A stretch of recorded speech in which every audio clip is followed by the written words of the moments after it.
Third answer to the question. Question, what is first fruits? Answer, first fruits is a seed promising tomorrow's harvest.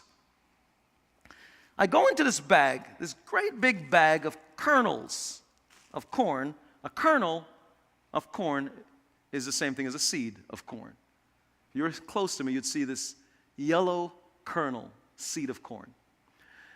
God is so ingenious. In this little kernel, in its deepest cellular structure, it has the ability to create a harvest. It's amazing. This little kernel, this little seed, when planted in the ground, and God does all of his stuff, has the ability to grow into a great big corn stalk, corn plant like those that wrap the pole, some of them 12, 13, 14 feet high, and generate whole big corn that's delicious.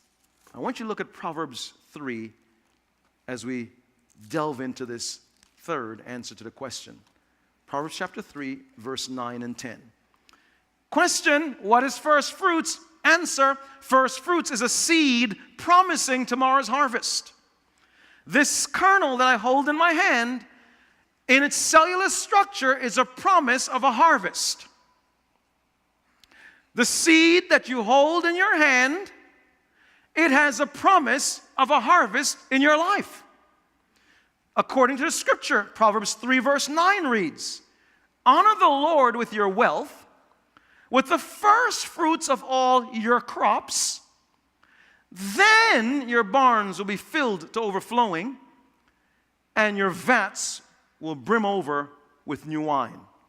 Let me read that again. And I want you to watch and look for the trigger word, the word that creates the tipping point. Honor the Lord with your wealth, with the first fruits of all your crops. Then, there it is right there, then your barns will be filled to overflowing, and your vats will brim over with new wine. God says, when you bring and give to me a first fruits gift, I promise to cause, as the scripture says, your barns to be filled to overflowing, and your vats to brim over with new wine. Now, we don't have barns, most of us in this room, and we don't have vats, but you do have bank accounts. And so, because of that, God says, look, when you bring me a first fruits, a gift from your work, your job, your livelihood, your income, it has the ability to promise you a harvest. Now, I must say, there's something about God's principle, that I don't like. But I got to deal with it. Here's the thing. God always waits for me to make the first move. I don't like it. He tells us in his word, draw near to me, and I'll draw near to you. Why can't he make the first move?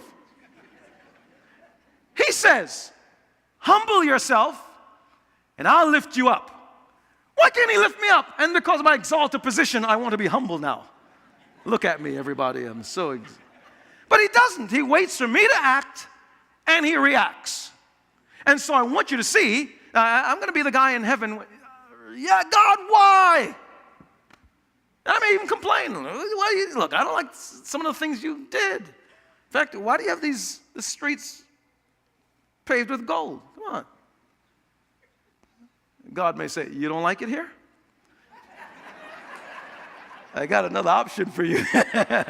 I'm going to say, yeah, I do like gold. I always wanted to walk on gold. Yeah, I knew I had gold in me. I just had to, I'll fix it. I'll fix it. But I want you to see that we can't argue with how God works, because some of us now, we're very astute, very sharp. We're going to say, God, bless me first, then I give you first fruits. God said, no, that's not how it works. You bring first the fruit, and then you would then see the blessing.